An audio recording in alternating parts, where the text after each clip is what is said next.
Yo, what's going on? It's Keith from Black Quarterback Series, and today we got like real, like I say this all the time, but we got real NFL stuff to talk about, and y'all should already know what the main topic is. Michael Parsons demands a trade from the Dallas Cowboys. Now let's get into it. So Michael Parsons has his contract coming up, and from all reports and Adam Schefter and everybody that I've listened to and read, what started off as a conversation about leadership ended up becoming a contract negotiation, and Michael Parsons just wasn't feeling it. He wasn't feeling it, and Jerry Jones, trying to operate like it's the 1960s, 1970s, tried to lowball him, and he wasn't having it. And he wants to talk about just being Jerry Jones, right? And so one thing leads to another. Him not want to talk. The Cowboys not want to talk to the Parsons agent, and so then we have a trade request. Now I saw some places Jerry that he might want to go that I don't think he's going to go. I think they're going to get it done and they're going to overpay for him because I don't think he's worth T.J. Watt or I forgot the other name, but let's start with T.J. Watt. He's not worth T.J. Watt money. He's just not that guy, right? He's a good player. He's a really good player, but he's not a T.J. Watt player type of money, right? But he deserves to be in the top 5 of defensive players, right? So to say he wants to be in that realm, I'm not mad about that, right? But everybody knows Jerry Jones doesn't operate that way. He's going to slow his feet, and then you're going to have another Dak Prescott situation where you'd be like, oof, y'all really overpaid for that guy, didn't y'all? Like, so I think that's where this is gonna go. I don't think he's gonna leave Dallas. And also, let's talk about Michael Parsons.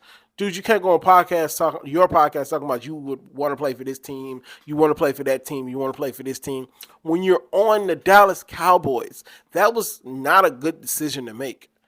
And then I remember back in the day when you were supposed to be on, what is the name of the show? Undisputed. You're supposed to be on Undisputed like every Tuesday or something, and then they decided not to. So some of these things will make people be like, just make people look like, what are you doing? But also, it's Jerry Jones. I don't think and I've said this before on multiple platforms, Dallas is never going to win anything until Jerry Jones is no longer with us. Because Jerry Jones and the way he operates and just having to be the show and this and the third, it does not work in 2025. You did this with Dak. You did this with CeeDee Lamb. You're doing it with Micah. You did it with not Eric. You did it with Emmett. It's just like, bro, how many times are we going to have a shit show in Dallas? Like, how many times are we going to go through this, that all publicity is good publicity and I'm Jerry Jones and this, and the third? You, Jerry Jones, being the way you are, has led you to not win a Super Bowl. You probably could have hired Bill Belichick. You didn't want to do that because you didn't want to give up power.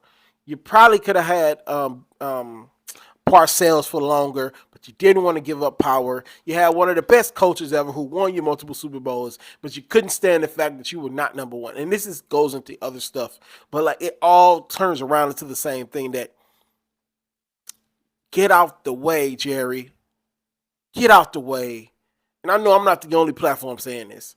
It's as a Dallas Cowboy fan, shout out to my guy on Instagram. I'm put his name up here. He did a great video. I might actually put the video up. I might actually put the video up if I can figure out a way to get it off Instagram. But he said something that really was like, yeah, I agree. It must suck to be a Dallas Cowboy fan, and it must frustrate you to be a Dallas Cowboy fan. Why do y'all keep doing this? Just pay your guys. Just pay your guys. And everybody eventually gets paid in Big D, but it's like it shouldn't take all this rigmarole for y'all to get paid. So I don't think he's going to be traded. I think feelings are just hurt right now. I think eventually they're going to get a deal done. And Michael Parsons will be talking about how much he loved the Dallas Cowboys before the season starts. So, now this video came out a little later, but I had some technical difficulties. So we talk about the Michael Parsons trade. So we're going to get into some other things. So let's start with the Shedeur stuff. So let's get into that. So Shedeur is going to start Friday. He's going to start Friday. This video is coming out late Wednesday. He's going to start Friday. I had some stuff I talked about in the last video. It got corrupted, blah, blah, blah. But it gave me a chance to put this on to actually use my live reactions to talk about the Shedeur thing. So I'm gonna put what Louis Reddick said. That's what they're going to be That's what they're going to expect of him. But if anyone can get it done, it's this kid because he's been trained the right way. But I'm telling you, he is ice skating uphill. He just is. And every time you hear this organization talk, you get that feel. I'm afraid he's going to get on the field in preseason games without a lot of practice reps. And then they're going to ask him to perform these heroic tasks in order to prove that he's worthy of being a starter when he hasn't had enough reps to really get comfortable. That's the kind of battle he's dealing with right now. I know. I've seen it. Dom, you've seen it. We've been in these camps. We know how that goes. Yeah. You don't get enough reps. They play a whole half of a game, and then all of a sudden coaches are going, why are you making that mistake? Why aren't you making that check? Why are you doing that technique? Well, damn, coach, I never was in there in practice. You never even talked to me during practice. But essentially, Louis Reddick said that they're setting Shedeur up for failure because Shedeur hasn't even really got first-team reps like that. Shedeur hasn't got first-team reps. I think he got first-team reps yesterday, Monday or Tuesday, but he hasn't got first-team reps most of training camp. And if you look at some of the graphics and stuff that some of the reporters are doing, I think I have a graphic. I'll put it on the screen. He's outplaying everybody, but he's Shedeur Sanders in the NFL. We already know they have a history of colluding, and the Cleveland Browns are a terrible organization that they're going to do Cleveland Brown terrible organizational things, right? So, yeah. So that's pretty much it. But we'll get to see Shedeur Sanders play, and we're gonna cover it. It'll be my first preseason video that I've done on this channel because I don't normally cover the preseason, but I feel like that's extremely important. So right after that game, or right after Shedeur comes out the game, because he's not gonna play the whole game. Once he comes out the game, we'll do a breakdown about it, talk about it, blah blah blah. Right. So yeah, shout out to Shedeur. Hopefully he does well. And so, Terry McLaurin, the wide receiver for the Commanders. You have your best year, and then you have your best year, and then you followed it up having your best player want more money, and then you don't want to pay him. And so he demands a trade. Now, I do think they're going to get the contract done. I have no doubts that they're going to get the contract done. But the fact that he even had to ask for this and hold out and do all this rigmarole BS to get his trade or to get his money is crazy to me. So I don't know how much money he's asking, but he definitely deserves it. He's one of the top receivers in the league, and he helped y'all get to the playoffs and be relevant again along with Jaden Daniels. And it's just time. It's just time to pay him.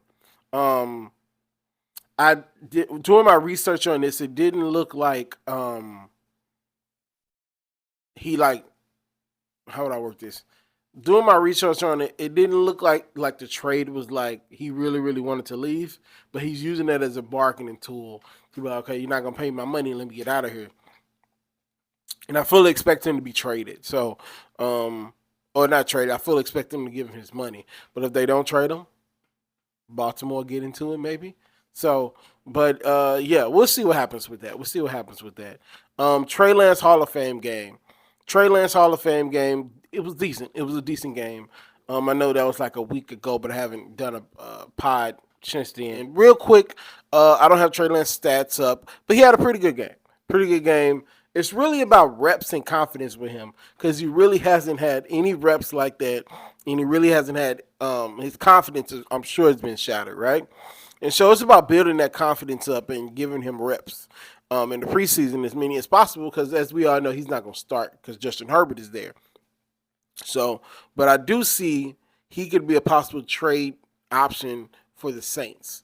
If he comes out in preseason and looks decent and the Saints come out in preseason and they look as terrible as I think they're going to look in the preseason, he could be an option there. I would love to see him there where he can get all the reps. He can learn.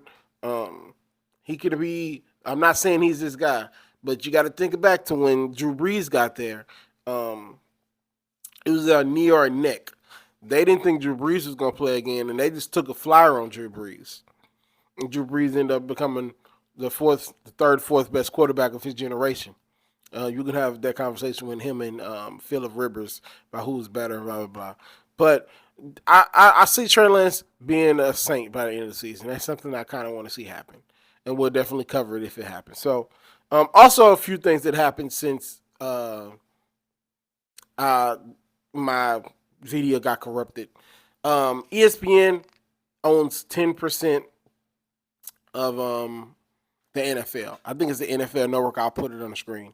They also own. They also are going to broadcast every PLE, Premier Premier. How do you say it? Premium live events. I'm sorry about that. Premium live events was just WWE's versions of pay-per-views, right? Now, I was angry about this earlier, but then I thought about it. It's like essentially it's just the pay-per-view format again. You know what I mean? I remember my mama. Me and my brother tried to get her to pay $50 for one pay-per-view, and she single mother. She wasn't doing that, right? But I just feel like the WWE TKO, there's just money hungry. It's just absolutely ridiculous.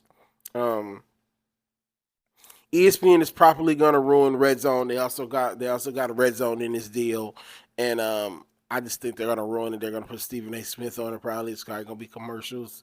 It's probably going to black out certain markets. You can't show those games, which was the whole reason to have Red Zone in the first place. So I cross my fingers. Hopefully, they don't ruin it. TKO is ruining wrestling.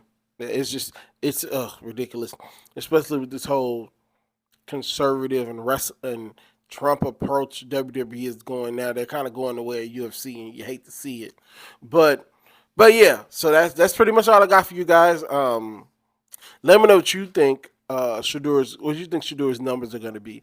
I think Shedeur's numbers are probably going to be like 20, 20 for 30, maybe 200 yards and a touchdown.